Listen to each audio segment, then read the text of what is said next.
Hello प्यारे बच्चों, आज के इस वीडियो में हम जानेंगे गण से संबंधित जितने भी इम्पोर्टेंट सूत्र होते हैं सारे अपन आज के इस वीडियो में डिस्कस करने वाले हैं। और आप सभी को क्या करना है, इन सारे फॉर्मूलों को अच्छे से समझना है और फिर उनको एक पेज पे नोट कर लेना है और उनको अच्छे से याद कर लेना है। अगर आपको ये सारे फॉर्मूले याद होंगे तो गण से संबंधित आपको कोई भी क्वेश्चन पूछा जाएगा तो आप उसका हल बहुत ही आसानी से निकालोगे। तो आप इस वीडियो को एंड तक देखें। चलो हम स्टार्ट करते हैं। देखो, घन क्यूब की अपन बात कर रहे हैं।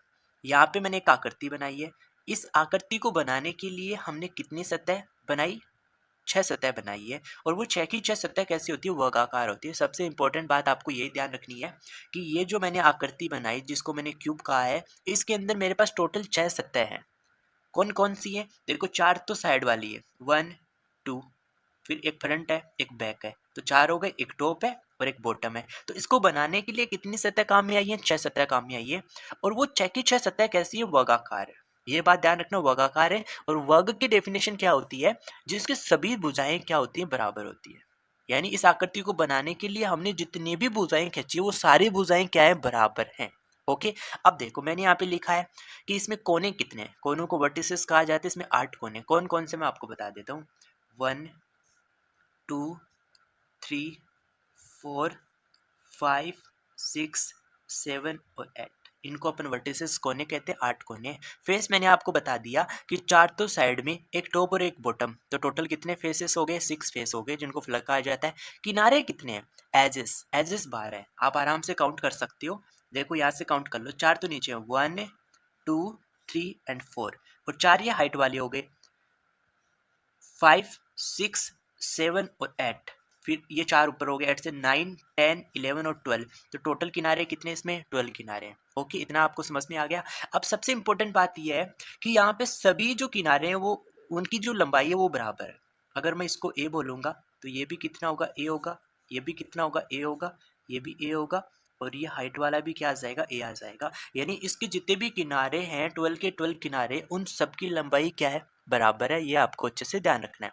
अब आ जाओ, हमें क्या करना है? टोटल सरफेस एरिया निकालना है, संपूर्ण पृष्ठीय क्षेत्रफल निकालना है।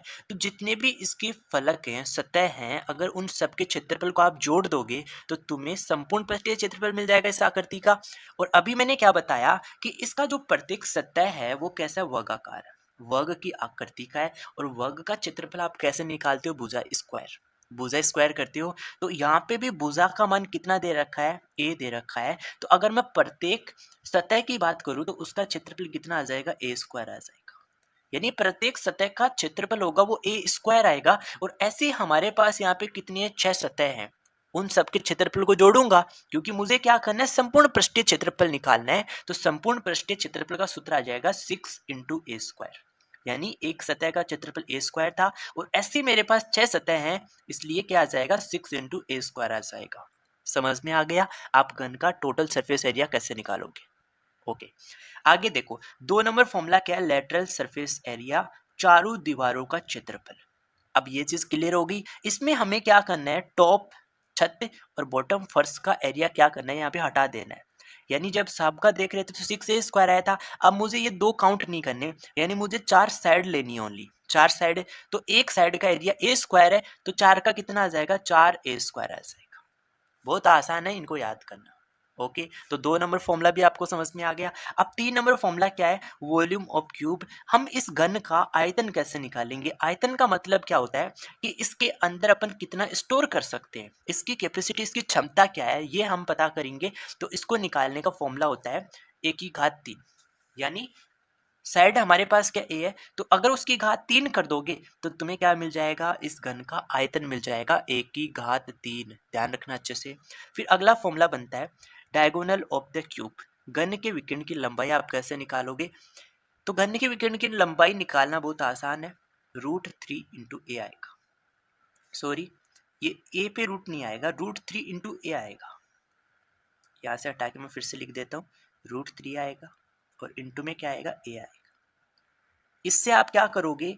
घन के विकर्ण की लंबाई निकालोगे। तो घन के विकर्ण की लंबाई निकालने का फॉर्मूला क्या होता है? √3 इंटू ए आ जाएगा। ए हमारे पास क्या है? यहाँ पे जो भुजा है, साइड है, किनारा है, उसकी क्या है? लंबाई है। ओके, कोई डाउट नहीं है इसके अंदर। और एक लास्ट फॉर्मूला आप समझो, पेरीमीटर ऑफ द क्यूब। आप इस घन का परिमाप कैसे निकालोगे?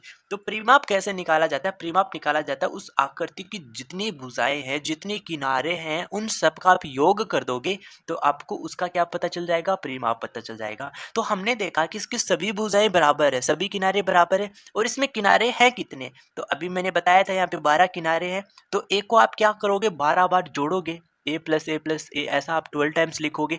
तो आप उसको इतना बड़ा लिखने के बजाय आप उसको क्या कर दोगे? 12 इंटू a कर दोगे। तो आप इस क्यूब का पेरीमीटर निकालना चाहते हो तो उसके लिए जो साइड होगी उसके मान को अगर आप 12 से गुना कर दोगे तो तुम्हें उस क्यूब का क्या पता चल जाएगा? परिमाप पता चल जाएगा। तो आई होप सभी को ये फॉर्मूले समझ में आ गए होंगे। आपको अच्छे से इन फॉर्मूलों को याद कर लेना है। अगर आपने गन से संबंधित ये सारे फॉर्मूले याद कर लिए तो आपको गन से संबंधित कोई क्वेश्चन में डाउट नहीं रहने वाला है। आप मुझे कमेंट करके ज़रूर बताना आपको वीडियो कैसे लगा और मैं कंप्लीट फॉर्मूलों की एक प्लेलिस्ट बना रहा हूँ जिससे आप सभी कॉन्सेप्ट और फॉर्मूले बहुत अच्छे से सीखे और याद कर लोगे। और चैनल पे पहली बार विजिट करें तो आप चैनल को जरूर सब्सक्राइब कर लेना, बेल आइकन को जरूर प्रेस कर लेना। Okay, thank you for watching video.